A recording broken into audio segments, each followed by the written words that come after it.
Isang mapagpalang araw po sa ating lahat. So maibang topic po muna tayo mga kalingap.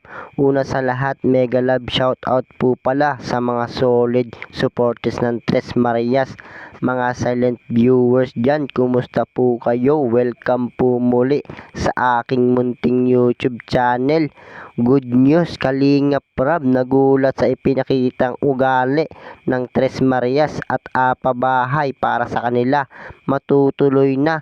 So yan po yung ating tatalakayin ngayong gabi mga kalingap. So kung bago ka pa lang sa aking munting YouTube channel, palike, share and subscribe na rin po at pakipindot na rin po ng notification bell para lagi po kayong updated sa aking video. At paalala rin po, bago po tayo magbigay ng ating mga opinion, pakitapusin po muna ang kabuuan ng video para akma ang ating mga komento. At lagi ko pong paalala sa inyo na suportahan po natin ang mag-ama na matubang. Yun sa araw-araw po nila na paglingap ay suportahan po natin. Nang sa ganun ay marami pa po sila malingap, lalong-lalo na nga po dyan yung mga kapo sa pangangailangan ay malingap nila. Ganon din po ang kanilang may bahay na si Ate Edna Blas at Jackie Tapia. Huwag po sana tayo magsasawang sumuporta mga kalingap. So ayun po, good news, Kalingap Rab nagulat sa ipinakitang ugali ng Tres Marias at pabahay para sa kanila.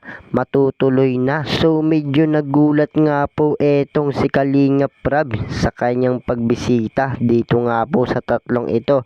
At ayon nga pong nakaraang araw po ay medyo busy nga po eto. So ang nakakapunta nga lang po sa kanila ay ang ama ng Kalingap at napanood nga po ito ni Kalingap Rab at agad na pasugod nga po ito sa bahay ng Tres Marias. So mga Kalingap, sa pagdating pa lang po ni Kalingap Rab nagulat nga po ito at nangiti na nga po sila.